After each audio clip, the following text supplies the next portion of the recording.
Bonjour à tous les amis. Aujourd'hui, nouvel épisode sur la chaîne, donc nouvelle série plutôt. On va partir sur la restauration complète ici de ma Renault Mégane. Ce véhicule avait pas mal de défauts à corriger, donc j'ai décidé de m'en occuper entièrement parce que je compte la garder en fait pour le coup. Et donc je vais vous montrer tout ce que j'ai commandé pour la petite remise en état. Donc on partira tout d'abord sur le plus urgent. Donc ça va être la restauration des freins, donc ici avec disque de frein TRW, ici les plaquettes en DTE, on remplacera le liquide de frein par un liquide de frein haute performance. Alors quand ça c'est fait, donc on sera toujours dans le train avant, on va partir sur biellette renforcée, rotule de direction renforcée, nouveau triangle, et tant qu'à faire, on placera le volant. On va remplacer ici l'anti-couple. Quand ça c'est fait, donc la partie train avant, on partira sur la partie fuite. Donc ici, refaire le joint de couvre-culasse, et pour ça donc j'ai récupéré tous les joints. Je pense que j'ai tout et j'espère que je ne me suis pas trompé parce que autrement on devra utiliser les anciens pour le coup et voir ultérieurement. Donc ça va être la partie fuite. Quand la partie fuite sera faite, on partira sur l'entretien. L'entretien ici, haute performance, parce que voilà, comme on dit, le cordonnier mal chaussé, ben j'ai pas envie d'en être en fait. Donc ici on part sur mal comme d'habitude. Ça c'est un filtre à air BMC. On partira ici sur un produit qu'on n'a pas encore vu sur la chaîne, c'est la GP 1040. Donc c'est l'équivalent de la GPX 540 mais en 1040 cette fois-ci. Quand ça c'est fait, on partira sur l'allumage. Ici, brisque Premium Evo. On l'a déjà vu sur la chaîne, produit d'une qualité, je veux dire, c'est vraiment exceptionnel. Donc ça, on va se faire vraiment plaisir avec ça. Bobine Mégane 2 RS, Mégane 3 RS. J'avoue, la compatibilité des bobines, je n'en sais rien. Je sais que cela donne une tension un peu meilleure et ce qui est vraiment, il faut le savoir sur ces moteurs-là, c'est vraiment une maladie les bobines. Donc je prends un produit de qualité et je sais que j'en suis quitte pour quelques années. On partira aussi donc vidange boîte de vitesse.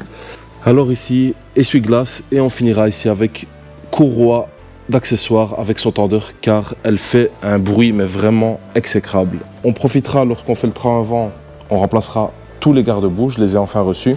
Et voilà, donc aujourd'hui, avant toute chose, on va placer le volant parce que le mien, il est dans un état mais vraiment mort. Ça laisse vraiment un espèce de colle sur les doigts comme ça, c'est vraiment désagréable. Donc premier épisode de la série, on va refaire le freinage. On s'occupe que de l'avant cette fois-ci. L'arrière, ce sera avec les roulements.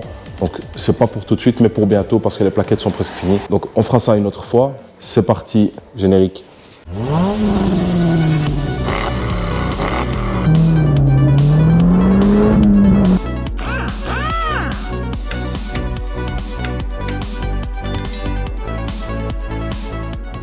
Voilà les amis, on est tout de suite parti, donc on démarre le véhicule et vous voyez ici que mon volant est vraiment éclaté. Hein. Et il laisse des espèces de résidus de colle, mais c'est vraiment dégueulasse à conduire. Première des choses, on s'attaque au volant, pour ça on va mettre son volant à l'envers. Et alors on va venir repérer ici le petit trou ici d'éjection de l'airbag. Quand son volant est à l'envers, on va débrancher la batterie. Pour ça, alors, on va couper le moteur. Clé de 10.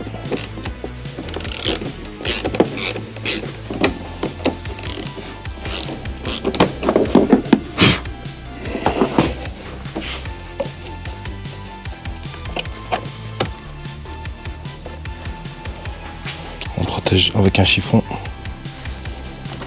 Alors, on prend son nouveau volant et on se rend compte ici qu'il y a un trou, ok?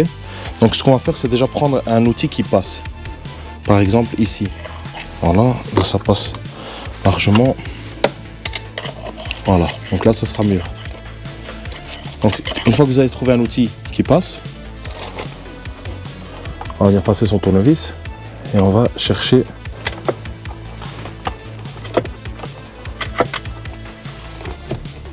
voilà. Donc là on voit qu'il s'est détaché. Juste comme ça. D'accord?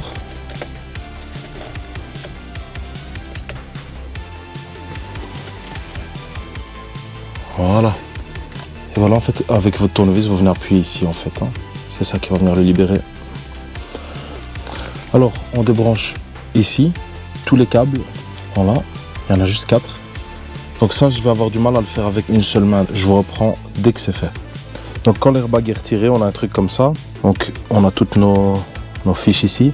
Simplement, pensez à retirer ça sur le côté de vos airbags. Donc Ça se présente comme ça, ça va se brancher ici sur les côtés. Et alors, quand ça s'est fait, on part avec la Torx 250. Donc on l'a défait avec une barre de force et puis on attaque ici normalement.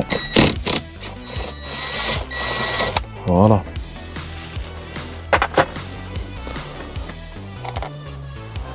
Ok. Donc on met sa vis de côté. Et ici on va venir voir que, en fait, vous voyez un détrompeur en fait. Donc sur la colonne de direction,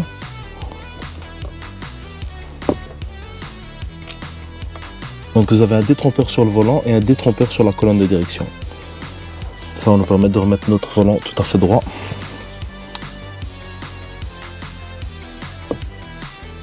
Et on voit bien qu'il est au milieu du détrompeur du volant.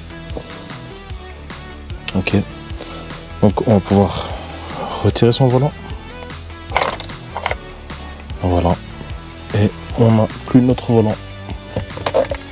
Donc cette pièce, attention, hein, si vous faites un tour sans le volant, elle est morte. Hein, d'accord. Donc cette pièce, on fait très attention. Donc on la manipule le moins possible. Hein, d'accord. Pour ça même la nettoyer. Trop mauvaise expérience moi avec cette pièce là. Donc on va venir passer tous les câbles ici à travers le trou.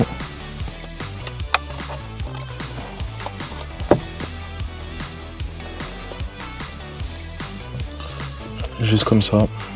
Et là on se rend compte qu'on est parfaitement aligné. Donc exactement comme l'autre, grâce à ce détrompeur.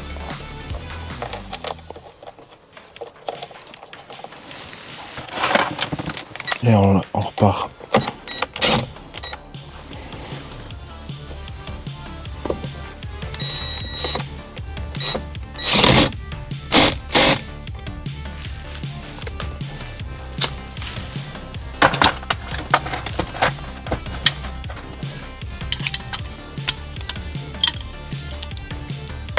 Un petit coup de serrage.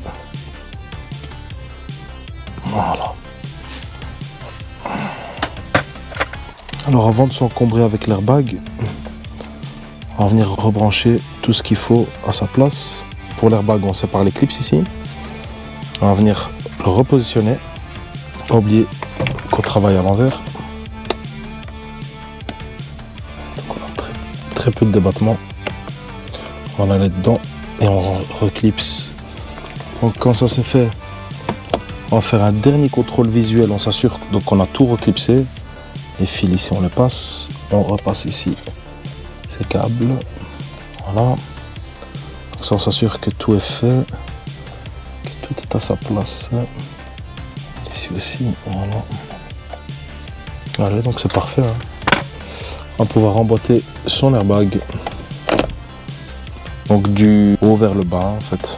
Donc on le pousse dedans et puis on vient le remboîter juste comme ça. Voilà, donc le volant est en place. Maintenant, on va rebrancher sa batterie et on voit ce que ça donne.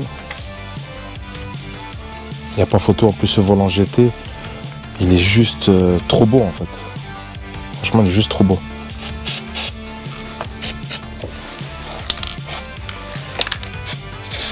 Donc, on va améliorer la conductivité avec la graisse cuivrée.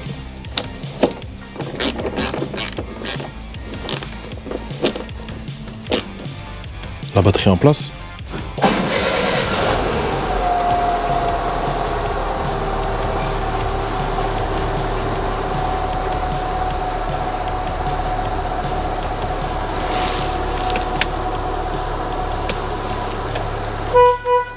Et voilà, mission accomplie. Donc on a un nouveau volant. Et ma foi, il me semble très agréable. Allez, on passe sur les freins.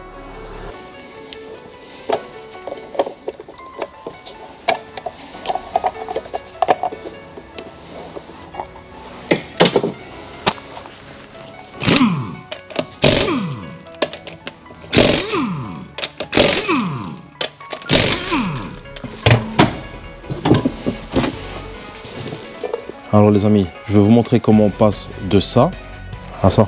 Alors ici, vous voyez, donc tout est parfaitement installé, graissé, vous avez l'habitude sur la chaîne. Donc je vais vous montrer maintenant la petite mésaventure que j'ai eue avec ce côté-là. Donc regardez, ici, ce disque, c'est le disque de l'autre côté. Donc ils ont deux vis. Hein. Et la première, elle est venue, mais la deuxième, elle était impossible. Donc impossible de l'avoir. J'ai dû aller à la disqueuse. Hein. Et regardez ici tout ce qu'il a fallu entamer dans le disque pour pouvoir l'avoir, quoi.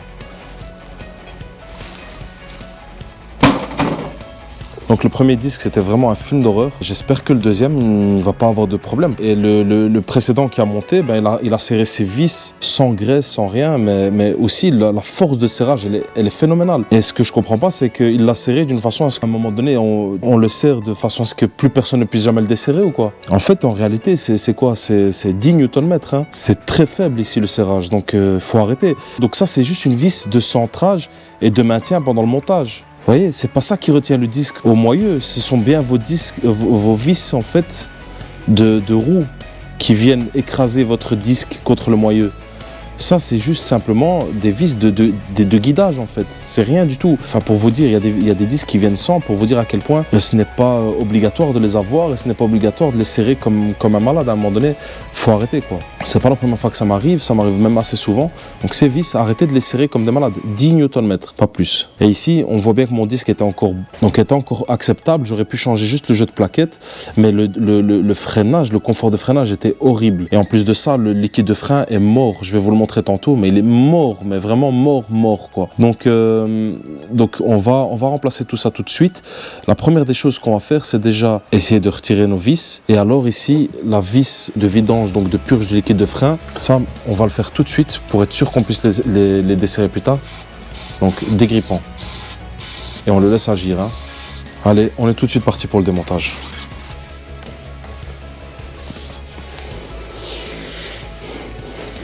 Alors, avant toute chose, on s'assure d'ouvrir son bocal de liquide de frein et on le laisse entrouvert pour laisser la pression s'échapper. Et la première chose, on va directement écraser.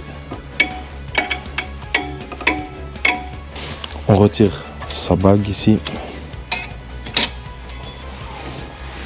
Donc, on retire cette pièce et on a reçu une nouvelle dans le kit. Donc celle-là, on peut directement la bazarder. On enlève ici système ATE, très connu. Hein. Donc ATE, ce sera quasi tout le temps la même chose. Hein. On va partir sur une alène de 7. C'est ici pareil, c'est serré comme pas possible. Hein.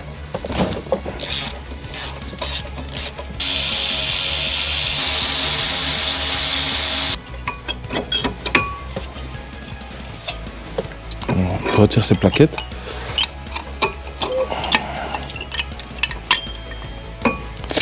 Je vais vous dire honnêtement, moi je n'ai pas vérifié avant en fait le jeu de plaquettes. Mais je suis étonné de voir qu'il restait quand même pas mal en fait. Moi, pour moi, il était mort. C'est ça que je comprends pas en fait. Je comprends pas le principe là parce que le jeu de plaquettes semble bon. Là on peut voir que c'est du Brembo. Donc moi j'étais sûr que j'allais les trouver mortes parce que le freinage était tellement dégueulasse que... Ouais. Bizarre, hein. Les plaquettes de frein Brembo, moi j'aime bien, oui, la gamme X, mais pas la gamme standard en fait. Et je me rends compte que ouais, chaque fois ça tombe la même chose. C'est pas super en réalité. Hein. Donc TRW, hein, moi je reste sur TRW. Et là, je suis sûr que je suis bon en fait. Hein. Avec TRW, on aura un freinage totalement équivalent, si ce n'est mieux à celui d'origine. Hein. On va fixer son étrier sur le côté, juste comme ça. Et en fait, on ne met jamais de pression sur le flexible de frein. Donc lui, il doit toujours être libre en fait. Hein. Okay. Moment de vérité, on va voir si notre vis de disque s'enlève facilement. La première, oui. Et la seconde, parfait. Donc on va avec une clé à choc et une douille de 18. On est parti.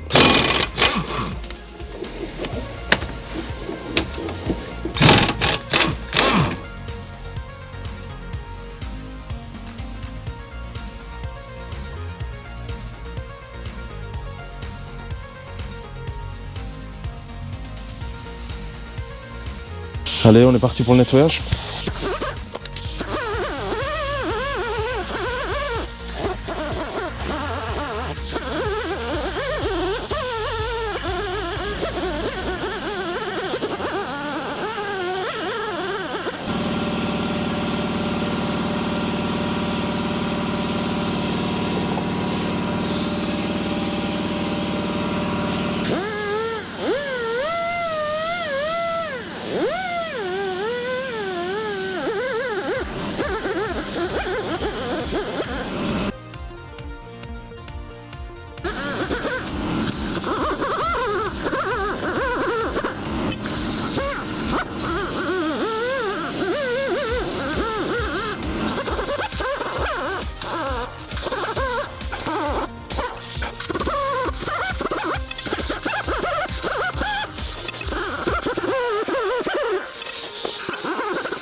Voilà, notre moyeu est propre.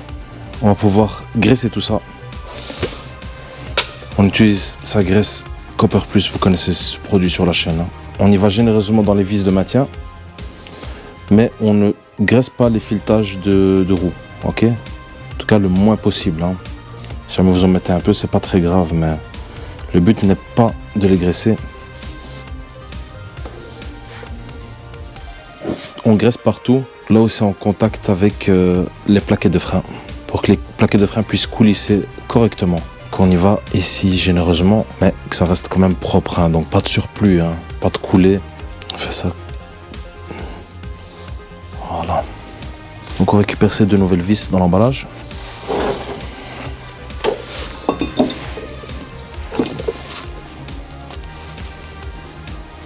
On va au contact et un peu plus.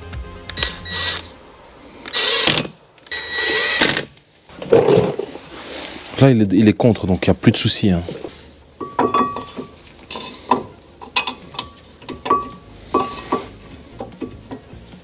Alors ici, on va pouvoir resserrer son guide plaquette et on va partir sur un couple de serrage qui va être aux alentours de 100. Donc ce qui correspond chez moi à la vitesse numéro 2. Ça sera entre 100 et 115 newtons. Je n'ai pas le couple de serrage d'origine, mais c'est autour des 100, certainement. Quand ça c'est fait, on récupère ici ces plaquettes neuves et on va graisser juste comme ça. Voilà, et ici, la plaquette intérieure, on peut graisser un petit peu au niveau. Voilà, juste comme ça. On pourrait graisser aussi ici, mais ça c'est une tôle anti-bruit en fait, en plus qui est très efficace. Celle de TRW est vraiment très efficace. Ça ferait double emploi, mais on peut le faire, pas de problème. Voilà. On voit qu'on coulisse parfaitement. Voilà. On n'a aucun point dur, c'est le plus important. Et on vient remboîter sa plaquette dans son étrier. Voilà. Ici, j'ai fait une tache sur la partie freinage, donc on va la retirer.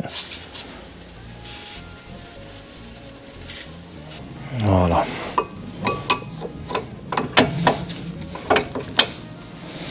Ok. Profite qu'on a encore un peu de graisse sur les doigts pour graisser ici les 2 trous.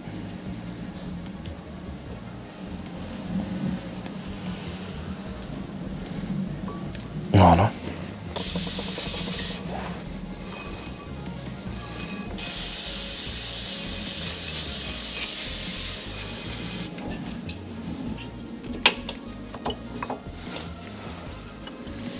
On remet ces 2 vis. On engage le fil à la main.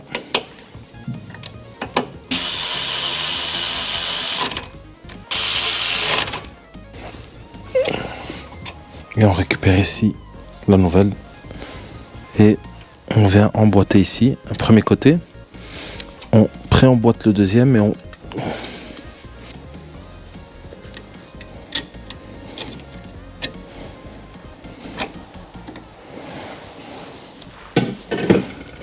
Donc on remet ces 2 caoutchoucs. Voilà. Et alors on va venir pomper les freins.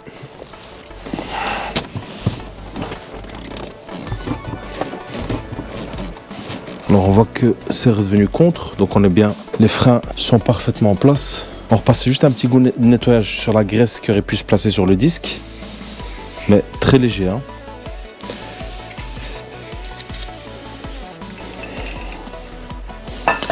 fait, vous allez voir que votre disque ici est recouvert d'une protection anti-rouille et qu'elle va partir au fur et à mesure. Donc c'est pour ça que vous aurez un freinage qui sera très peu confortable les tout premiers kilomètres. Et puis il va devenir progressivement de plus en plus confortable. Et alors on n'oublie pas, rodage de 300 km, on freine le plus préventivement possible, le plus doucement possible, pour évacuer justement toutes ces couches de protection anti-rouille, que ce soit pour les plaquettes ou pour vos disques de frein, c'est pareil. Donc on y va vraiment mollo. Pour le reste, c'est installé. On va pouvoir attaquer la purge des freins. Ok les amis, donc on se prépare pour la purge. Et on va d'abord aller voir son bocal. Et ici, regardez, c'est un film d'horreur. Regardez la couleur, c'est Aïe, aïe, aïe, c'est incroyable en fait. On va faire notre petit test donc avec ici la petite machine. Et donc on voit bien ici 0% d'humidité. Et dès qu'on va aller se plonger dedans, il indique 2%. Ouais. 2% d'humidité, il indique. Bon. J'aurais dit qu'il y aurait plus d'eau dedans, mais c'est quand même à la limite. Par contre, sa couleur, elle n'est vraiment pas normale. Hein. Complètement noire. On va déjà vider le bocal ici, puis on va remettre le circuit en pression. Donc on va retirer ici.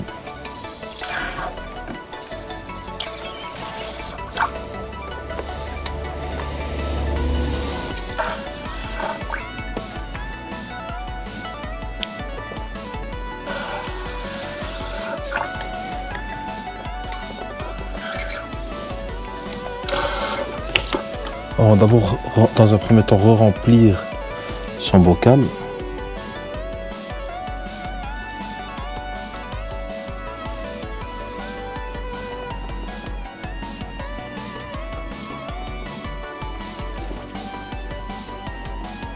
Ensuite, on va aller pomper la pédale de frein jusqu'à ce qu'elle devienne dure.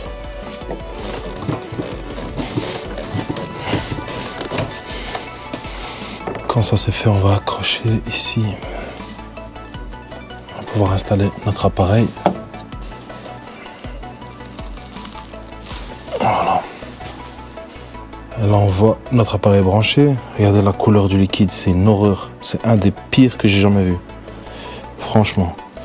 Et alors, on va prendre notre appareil ici et on le met en pression.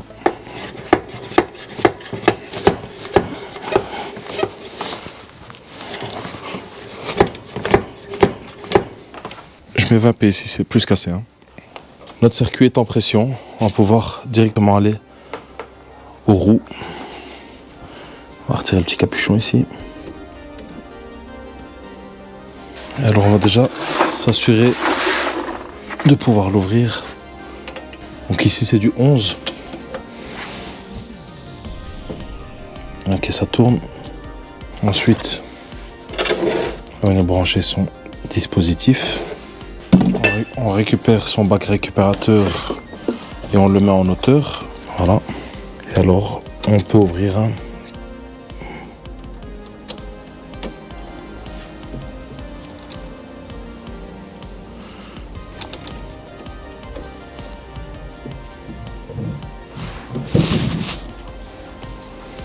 Et là, j'espère vraiment de tout cœur que vous pourrez le voir à la caméra.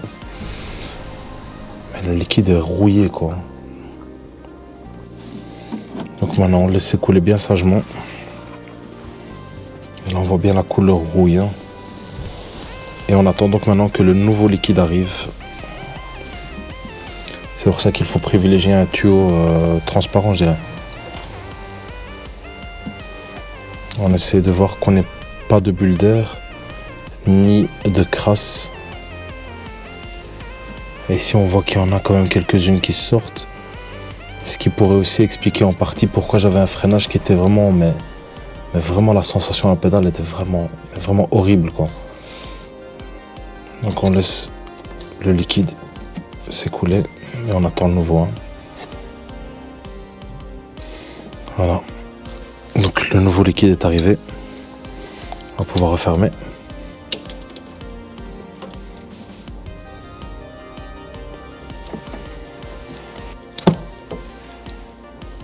Et ensuite, on nettoie. Hein.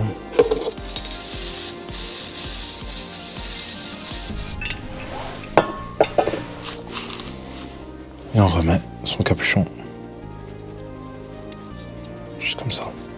Donc je fais l'autre côté. Je vous indique l'ordre ici directement sur la vidéo. Donc ça sera donc dans ce véhicule ici, c'est classique en fait. Ça sera arrière droit, arrière gauche, avant droit, avant gauche. Donc donc on a fait le premier arrière, je fais l'autre et puis je vous montre les avants. Ok. Donc on a fait les deux arrières, on a fait l'avant droit et là ici on est au dernier, l'avant gauche. On retire son capuchon, on s'assure qu'on puisse desserrer et ici à l'avant on sera sur du 9. Donc l'arrière c'était bien du 11, l'avant sera sur du 9 et on s'assure de faire un petit desserrage, voilà. Ok, Donc on a beaucoup, je veux dire, presque de la chance que ça se dessert encore, donc c'est très bien.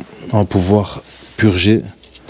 Alors, comme je vous ai dit, on reprend, on met son bac toujours plus haut pour avoir un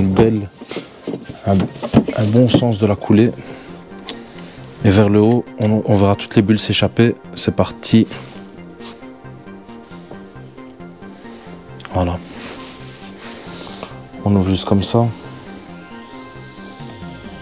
Ici, je me rends compte maintenant que mon triangle est mort. Et ça pourrait expliquer pourquoi mon volant n'est pas du tout droit. Donc, prochain épisode, on va refaire le train avant. Donc, triangle, biellette de suspension et rotule de direction. Et puis, on passera en banc de géométrie pour voir où est-ce qu'on en est dans tout ça. Mais je pense que ça va être le triangle. Ici, quand je vois l'état, en tout cas, je me dis, ok, même les cylindres blocs de triangle sont HS. Et ici, donc la rotule de suspension aussi est HS. Et voilà, ici, on a vu le nouveau liquide arriver. On peut fermer. On n'hésite pas à faire quelques va-et-vient avec la vis pour leur donner un peu de flexibilité.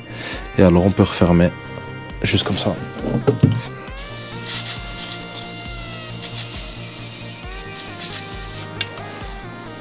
Ça, c'est pour nos freins. Et maintenant, on va l'attaquer la commande d'embrayage en espérant qu'on puisse l'atteindre facilement. Je vais vous montrer, c'est un système assez spécial. Donc, je vous remontre ça tout de suite. Dernière étape, ici, on va purger la commande d'embrayage. C'est fort recommandé, surtout quand vous voyez l'état du liquide. Je me dis, waouh, donc le liquide d'embrayage va être dans le même état. C'est vraiment dommage de ne pas le faire. Et ici, vous apercevez en fait en gris la commande d'embrayage. Alors, ça se purge comment? Je vous ai préparé une pièce neuve ici. Et vous allez voir, en fait, c'est le même principe, ok? Et donc, vous avez deux goupilles, ok? Et là, on se rend compte qu'on est en position, donc, fermée. Ça veut dire avec la goupille la plus proche ici de votre vis de purge, enfoncée. Et donc, nous, ce qu'on va devoir faire maintenant, c'est faire le contraire. Ça veut dire enfoncer la seconde, soulever la première, juste comme ça. Ok, et alors on va retirer ici notre tuyau qui lui va venir se coincer en fait, si vous voulez, dans la deuxième. Et donc elle sera en position de purge, vous voyez.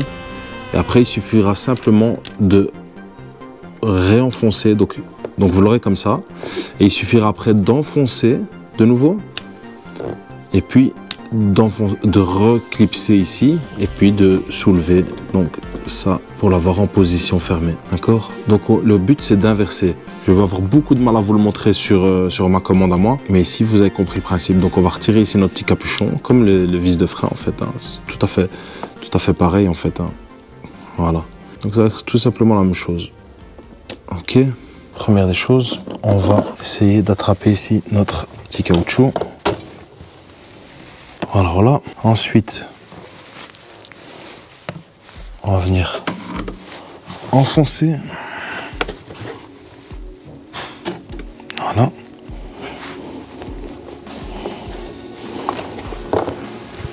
Voilà. Donc là, elle est en position ouverte. Ok.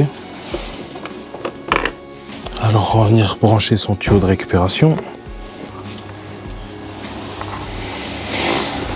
Donc voilà, là c'est branché. Franchement, je l'ai fait à l'aveugle parce que c'est trop dur. Quand on passe son bras, on voit plus rien. Et maintenant, on va devoir décaler en fait le gros tuyau noir vers la droite et il va se mettre en position de purge.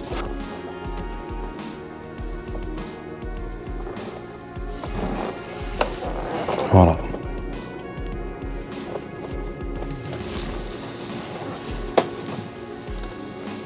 Donc là, elle se met en position de purge et on voit que c'est vraiment le même liquide pollué qui arrivait.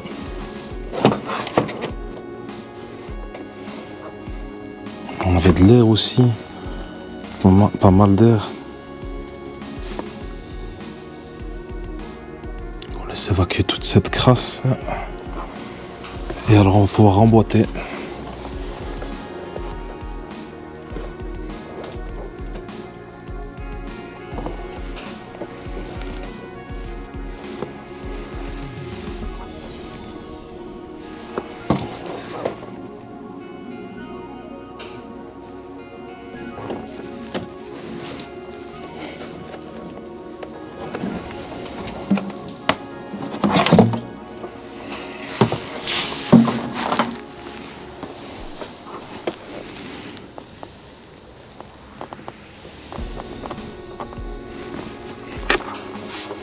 on va jouer un petit peu avec pour être sûr qu'on est bien remboîté.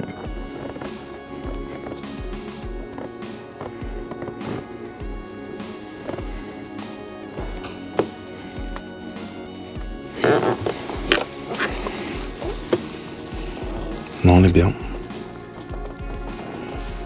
Mais en fait, moi, je vais le laisser comme ça. En fait, les deux clips mis dedans. Et ce sera très bien. Ok. Donc, vous voyez qu'on est toujours sous pression. Par contre, ça ne coule plus parce qu'on l'a remboîté, en fait. Donc, on va nettoyer.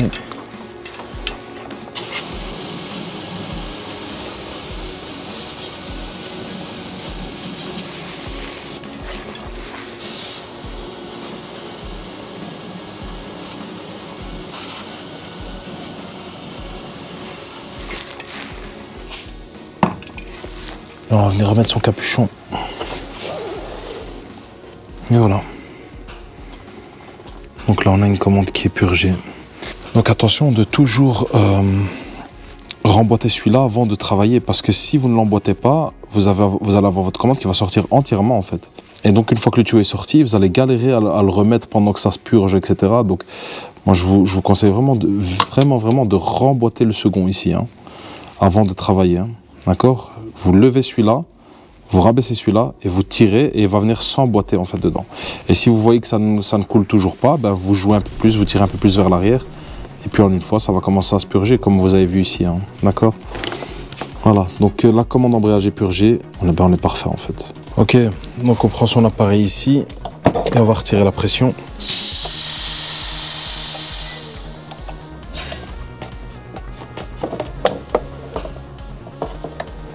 Ensuite, avec sa torche, on va repérer le niveau maximum.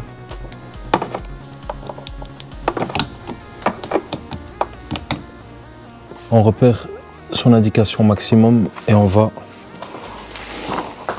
retirer progressivement.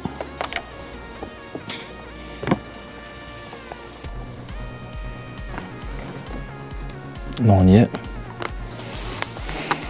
Donc là, on est bien.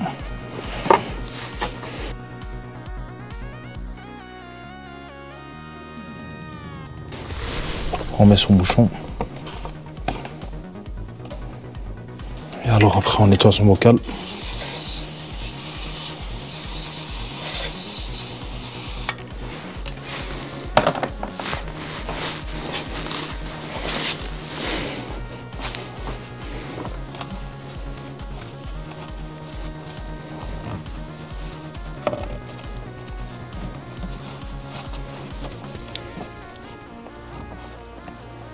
C'est tout pour la partie freinage. Alors, on en profite tant qu'on est là. On va remplacer ces balais d'essuie-glace. Moi, ce que je préfère, ce sont les Bosch Aero Twin. Ils sont un peu chers, oui, mais franchement, la qualité, elle est vraiment top.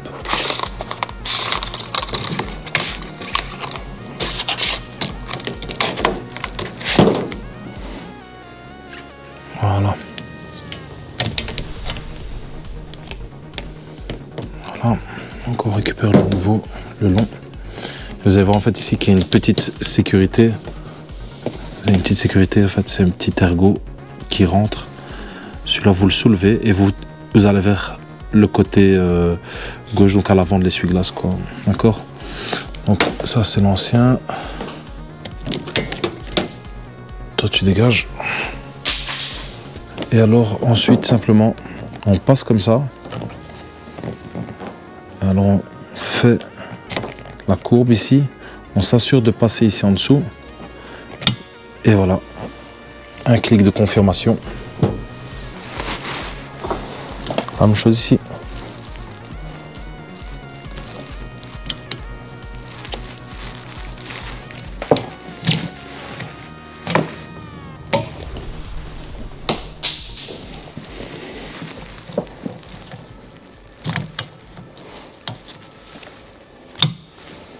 Et voilà. Voilà les amis, petit débriefing. Alors là j'ai mis le véhicule en route. Vous pouvez entendre qu'il y a un bruit de courroie mais vraiment horrible. Je ne sais pas si vous l'entendez. Là normalement vous l'entendez. Alors première étape dans cette rénovation. Donc on a remplacé le volant. Vous pouvez voir ici ce volant il est vraiment trop doux. On a remplacé les freins. Ça c'est ok. Le liquide de frein était dans un état mais horrible, mais vraiment horrible, dégueulasse. C'était pareil pour le liquide d'embrayage, donc comme je vous ai montré, c'était vraiment complètement pourri. Là maintenant ici, ben voilà, j'embraye, on retrouve aussi même des sensations en fait, on a l'impression de pousser en fait, ce qui est bizarre. Donc c'était pas comme ça en fait. Là on a l'impression vraiment de pousser. Ça c'est plutôt pas mal. La pédale de frein elle est vraiment bien réactive là. Quand on s'occupera du train arrière, on remplacera donc les disques arrière, plaquettes arrière, ainsi que les amortisseurs arrière. Ça c'est quand je m'occuperai de la partie train arrière. D'abord le plus urgent, je dois m'occuper du train avant.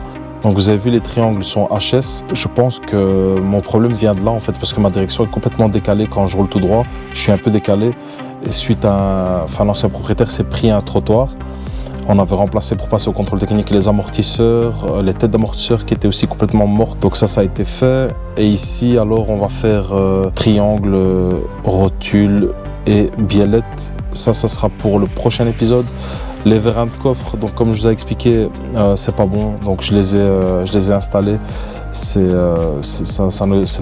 pas bon, donc j'ai dû me tromper quelque part au moment de croiser les références. Dommage parce qu'ils avaient vraiment une force de poussée qui était quand même vraiment très intéressante. Donc là je vais recommander des originaux et puis on va remplacer par des originaux. Prochain épisode train avant. Ensuite on s'occupe, donc le plus urgent aussi, vraiment le plus urgent, c'est l'anti-couple et la courroie d'accessoires qui fait un bruit mais vraiment horrible aussi. En réalité, il y a vraiment beaucoup de choses à faire sur ce véhicule.